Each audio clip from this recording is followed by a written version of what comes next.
Hello दोस्तों, welcome back to commerce clip. दोस्तों हम लोग कर रहे थे अपना चैप्टर नंबर 18 जो कि है फाइनेंशियल स्टेटमेंट विदाउट एडजस्टमेंट। अब इस चैप्टर के मैंने कॉन्सेप्ट सारे कवर करा दिए हैं और कॉन्सेप्ट के साथ साथ मैंने आप लोगों को क्वेश्चन नंबर 1 to 9 भी कवर करा दिए हैं। लास्ट वीडियो हमने क्वेश्चन नंबर 9 तक कवर कर लिया था। तो ऑपरेटिंग प्रॉफिट फाइंड आउट करने के लिए दो फॉर्मूले दोनों मैंने नोट डाउन कर दिए हैं, अभी मैं इसको एक्सप्लेन कर दूंगा। लेकिन उससे पहले आप थोड़ा सा ये समझो कि आखिर ऑपरेटिंग प्रॉफिट होता क्या है। देखो, ऑपरेटिंग प्रॉफिट का सिंपल सा मतलब है कि जो आपका मेन कोर्स ऑफ बिजनेस है, यानी जो आपका मेन बिजनेस का वर्क है, उससे जो आपने रेवेन्यू अर्न किया है वो आपका ऑपरेटिंग प्रॉफिट है। तो सर नेट प्रॉफिट क्या है? देखो, नेट प्रॉफिट और ऑपरेटिंग प्रॉफिट में दोनों में बहुत सारा डिफरेंस होता है।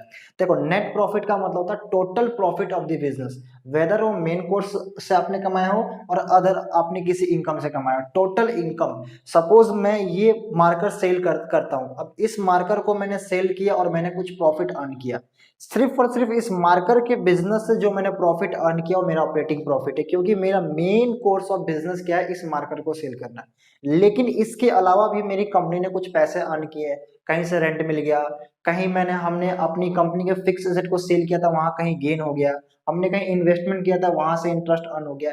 इन सारे इनकम को भी अगर मैं ऐड कर देता हूं तो मेरा नेट प्रॉफिट या नेट इनकम निकल के आएगा। तो देखो, नेट इनकम में कहीं ना कहीं नॉन ऑपरेटिंग इनकम भी ऐड होते हैं। नॉन ऑपरेटिंग इनकम का मतलब है जो आपका मेन कोर्स ऑफ बिजनेस से पैसा नहीं कमाया गया है, और ऑपरेटिंग इनकम का मतलब होता है जो आपने मेन कोर्स ऑफ बिजनेस से आपने जो पैसा अर्न किया है। तो देखो, इस क्वेश्चन में बोला गया है कि आपको सर ऑपरेटिंग प्रॉफिट निकालना है। तो ऑपरेटिंग प्रॉफिट निकालने के लिए आपके पास दो फॉर्मूले हैं, बहुत सिंपल सा है, कोई बड़ी चीज नहीं है। या तो आप ग्रॉस प्रॉफिट में से सारे के सारे ऑपरेटिंग एक्सपेंस माइनस कर दो, आपके आ जाएंगे। देखो, जो ग्रॉस प्रॉफिट होता है वो तो पूरा के पूरा किस पे होता है, मेन कोर्स ऑफ बिजनेस पे होता है, क्योंकि ग्रॉस प्रॉफिट में आपके परचेज हैं, सीओ जीएस है, ये सारी चीजें होती है। डायरेक्ट एक्सपेंस के सारे एक्सपेंस माइनस करने के बाद हमारा ग्रॉस प्रॉफिट आता है। तो ग्रॉस प्रॉफिट में ट्रेडिंग अकाउंट में ऐसा कोई सा भी एक्सपेंस या ऐसा कोई ऐसा इनकम नहीं जाता जो नॉन ऑपरेटिंग हो। यानी ट्रेडिंग अकाउंट में सारे के सारे एक्सपेंस ऑपरेटिंग एक्सपेंस होते हैं, और जो इनकम होता है क्रेडिट साइड यानी सेल होता है वो ऑपरेटिंग इनकम होता है। उसके बाद जो ग्रॉस प्रॉफिट आया उसमें से और भी कुछ ऐसे एक्सपेंस होते हैं जो ऑपरेटिंग एक्सपेंस होते हैं, उनको माइनस करो और आपका क्या निकल के आ जाएगा, ऑपरेटिंग प्रॉफिट निकल के आ जाएगा। सपोज यहाँ पे एग्जांपल के तौर पे हमने क्या किया, एक ट्रेडिंग अकाउंट प्रिपेयर किया, ठीक है। ट्रेडिंग अकाउंट में हमारा क्या आ गया, ग्रॉस प्रॉफिट हमने सपोज 1 लाख रुपीज आ गया। अब इस ग्रॉस प्रॉफिट 1 लाख रुपए का हमने ट्रांसफर कर दिया, यहाँ पे पीएनएल में ट्रांसफर कर दिया। अब पीएनएल में यहाँ पे और भी अदर इनकम पहले से 1 लाख रुपए थे, यहाँ पे बहुत सारे एक्सपेंस थे। अब इस एक्सपेंस में कुछ एक्सपेंस ऐसे होंगे जो ऑपरेटिंग एक्सपेंस होंगे, और कुछ एक्सपेंस ऐसे होंगे जो नॉन ऑपरेटिंग होंगे। तो हमें क्या करना है, इस 1 लाख रुपए में से जो ऑपरेटिंग एक्सपेंस है, यानी जो मेन कोर्स ऑफ बिजनेस में पैसे खर्च हुए हैं, उसको माइनस कर दो, आपका ऑपरेटिंग प्रॉफिट निकल के आ जाएगा। ये वाला फॉर्मूले से। इस वाले फॉर्मूले से क्या है, इस वाले फॉर्मूले से है कि हमने नेट प्रॉफिट, यानी हमारे क्वेश्चन में क्या दिया हुआ है, नेट प्रॉफिट दिया हुआ है, और नेट प्रॉफिट से हमें क्या निकालना है, हमें ऑपरेटिंग प्रॉफिट निकालना है। देखो, जो नेट प्रॉफिट है ये यहाँ पे आता है प्रॉफिट एंड लॉस में, क्रेडिट साइड लास्ट में। अब नेट प्रॉफिट में मैंने अभी आपको बताया उसमें कुछ ऑपरेटिंग इनकम भी इंक्लूड है और कुछ नॉन ऑपरेटिंग इनकम भी इंक्लूड है, उसमें कुछ ऑपरेटिंग एक्सपेंस भी इंक्लूड है, नॉन ऑपरेटिंग एक्सपेंस इंक्लूड है। तो आप क्या करोगे, नेट प्रॉफिट में तो दोनों है ना, क्योंकि ऊपर operating expense non operating expense दोनों होते हैं, इधर operating income non operating income दोनों होते हैं। तो हम क्या करेंगे, इस नेट प्रॉफिट में से जो ऑपरेटिंग एक्सपेंस है उनको प्लस कर देंगे, और जो नॉन ऑपरेटिंग एक्सपेंस है उनको प्लस कर देंगे, और जो नॉन ऑपरेटिंग इनकम है उनको माइनस कर देंगे, ऑटोमेटिक मेरा आ जाएगा। यहाँ फॉर्मूला क्या देखो, operating profit equal to net profit plus non operating expense minus non operating income. अब बात ये आती है कि सर ऐसे नॉन ऑपरेटिंग एक्सपेंस या इनकम या ऑपरेटिंग एक्सपेंस इनकम होते क्या है। देखो, ऑपरेटिंग एक्सपेंस का मतलब सिंपल से ही होता है ऐसे एक्सपेंस जिसके बिना आपका बिजनेस रन नहीं कर सकता, जिसके बिना आपका बिजनेस नहीं चल सकता, वो ऑपरेटिंग एक्सपेंस है। और जिस एक्सपेंस के बजाय आपका बिजनेस रन कर सकता है, मतलब अगर वो एक्सपेंस नहीं भी हम करते तो मेरा बिजनेस चलता रहता, उस एक्सपेंस को मैं क्या कहता हूं। या फिर ऐसा एक्सपेंस जो मेन कोर्स ऑफ बिजनेस की वजह से नहीं हुआ है, वो एक्सपेंस मेरा नॉन ऑपरेटिंग है। बहुत सिंपल सी बात है, सैलरी, सैलरी ऑपरेटिंग एक्सपेंस है कि नॉन ऑपरेटिंग एक्सपेंस है? सर सैलरी ऑपरेटिंग एक्सपेंस है, यानी सैलरी अगर आप नहीं दोगे तो आपका बिजनेस नहीं चल सकता। परचेज क्या ऑपरेटिंग एक्सपेंस है, non operating expense? Sir operating expense है। इलेक्ट्रिसिटी, रेंट, ये सब क्या ऑपरेटिंग एक्सपेंस है। तो सर नॉन ऑपरेटिंग एक्सपेंस क्या है? इंटरेस्ट ऑन लोन, अगर हम बैंक से लोन ना लें तो भी हमारा बिजनेस चलता रहेगा। सर हम लोन नहीं लेंगे तो बिजनेस कैसे चलेगा? जो है वो तो चलेगा, एक्सपेंड नहीं होगा लेकिन चल तो सकता है ना। Loss on sale of fix asset, fix asset को अगर हम नहीं बेचें या जो फिक्स एसेट पे लॉस हुआ है वो क्या मेन सोर्स ऑफ बिजनेस की वजह से हुआ है? नहीं sir, main course of business की वजह से नहीं हुआ है, ये अदर एक्सपेंस है। तो ये सारे क्या है? Interest on loan, interest on debenture, loss on sale of fix asset, ये कुछ ऐसे एक्सपेंस है जो ना भी हो तो भी मेरा बिजनेस पे कोई इफेक्ट नहीं आएगा। तो ये सारे एक्सपेंस कौन से? नॉन ऑपरेटिंग एक्सपेंस है।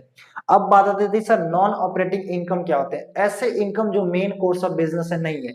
मतलब मैं ये मार्कर अगर सेल करता हूं तो मेरी कंपनी मार्कर सेल करती है, इस मार्कर को सेल करके जो मेरे को इनकम हुआ है वो ऑपरेटिंग इनकम। लेकिन इसके अलावा जो भी 1 रुपए का भी इनकम मेरे को कहीं किसी अदर सोर्स से हुआ वो सब मेरा नॉन ऑपरेटिंग इनकम है। जैसे क्या मैंने इंटरेस्ट ऑन इन्वेस्टमेंट, कहीं इन्वेस्टमेंट किया तो वहां से पैसा कमा लिया, gain on sale of fix asset, fix asset कमाया, कहीं से लॉटरी लग गई, एक्सेट्रा एक्सेट्रा, कहीं से भी रेंट रिसीव किया मैंने, मतलब कहीं से भी मैंने पैसे कमाया, वो बस वो मार्कर सेल करके मैंने पैसा वो नहीं कमाया, वो मेरा क्या है? नॉन ऑपरेटिंग इनकम या अदर इनकम है। ठीक है, तो ये मैंने चीजें लिख दी है। तो सिंपल वही फॉर्मूला आपके पास है, ऑपरेटिंग प्रॉफिट में नेट प्रॉफिट क्या करो, नॉन ऑपरेटिंग एक्सपेंस को प्लस कर दो और नॉन ऑपरेटिंग इनकम को माइनस कर दो, तो भी आपका ऑपरेटिंग प्रॉफिट निकल के आ जाएगा। ये दो सिंपल आपके पास फॉर्मूले हैं। अगर मैं क्वेश्चन पे आऊं तो हमारा देखो क्वेश्चन नंबर 10 है। ठीक है, क्वेश्चन नंबर कौन सा हमारा? 10 है। अब क्वेश्चन नंबर 10 में क्या दिया हुआ? कह रहा है from the following figure calculate operating profit. Operating profit आपको कैलकुलेट करने के लिए बोल रहा है और हमें नेट प्रॉफिट दिया, मतलब इस फॉर्मूले को हम यूज कर सकते हैं। ठीक है, तो नेट प्रॉफिट कितना दिया मेरे पास? तो सर नेट प्रॉफिट दिया है 1,00,000 रुपए, प्लस हमें करना नॉन ऑपरेटिंग एक्सपेंस। अब नॉन ऑपरेटिंग एक्सपेंस क्या है? ऐसे एक एक्सपेंस जिसके बिना भी हमारा बिजनेस बिल्कुल स्मूथली चल सकता था। अब नॉन ऑपरेटिंग एक्सपेंस में क्या क्या आएगा? तो नॉन ऑपरेटिंग एक्सपेंस में देखो क्या क्या आ सकता है। नॉन ऑपरेटिंग एक्सपेंस मैंने यहाँ पे लिख के जोड़ता हूँ। देखो डोनेशन, डोनेशन हमारा नॉन ऑपरेटिंग एक्सपेंस है तो इसको 2,000 रुपए ले लो। उसके बाद क्या है? डोनेशन के बाद क्या है? Gain on sale of machinery, ये नॉन ऑपरेटिंग इनकम है, इसको यहाँ ले लो। मैं वर्किंग कर रहा हूँ ऐसे। Gain on sale of machinery कितना? 15,000 रुपए, इसको यहाँ ले लो। रेंट रिसीव, ये नॉन ऑपरेटिंग इनकम है, अदर इनकम है, ये जो मेरा मेन इनकम है उसमें नहीं है, तो इसको कितना ले लो अपना? 10,000, 10,000 रुपए ये ले लिया मैंने। डोनेशन, क्या मैं डोनेशन नहीं दूंगा तो मेरा बिजनेस नहीं चलेगा? चलेगा सर, तो ये क्या नॉन ऑपरेटिंग एक्सपेंस है। उसके बाद मेरे पास क्या? इंटरेस्ट ऑन लोन कितना? 20,000। क्या मैं इंटरेस्ट ऑन लोन, अगर मैं लोन ना लूं तो मेरा बिजनेस नहीं चलेगा? बिल्कुल चलेगा। तो अगर मैं बात करूं नॉन ऑपरेटिंग एक्सपेंस का तो कितना रहा? 22,000, दोनों को ऐड करके। और नॉन ऑपरेटिंग इनकम की अगर मैं बात करूं तो कितना रहा? 25,000। बस सिंपल है, net profit plus non operating expense. Non operating expense मैंने कितना निकाला यहाँ पे? 22 निकाला हुआ है, इसको मैं लिख देता हूँ। बाकी नॉन ऑपरेटिंग इनकम को मैं माइनस करूंगा, नॉन ऑपरेटिंग इनकम कितना है? 25,000। ठीक है, तो अगर मैं इनको ऐड और लेस करता हूं तो कितना आएगा? 97,000। ठीक है, तो ये मेरा 97,000 क्या निकल के आया? तो सर ये आपका ऑपरेटिंग प्रॉफिट निकल के आ गया 97,000। अगर मुझे ग्रॉस प्रॉफिट इस क्वेश्चन में दिया होता तो ग्रॉस प्रॉफिट में से मैं ऑपरेटिंग एक्सपेंस को माइनस कर देता। ग्रॉस प्रॉफिट आया और ग्रॉस प्रॉफिट जो भी और एक्स्ट्रा खर्चे हुए जो ऑपरेटिंग के उसको माइनस कर दो, आपका ऑपरेटिंग प्रॉफिट निकल के आ जाएगा। बहुत सिंपल सा क्वेश्चन है, एक ही क्वेश्चन था। तो आई होप आपको operating expense, operating profit, non operating expense, non operating profit, ये सारी चीजें आपको निकलना आ गया हो। ठीक है।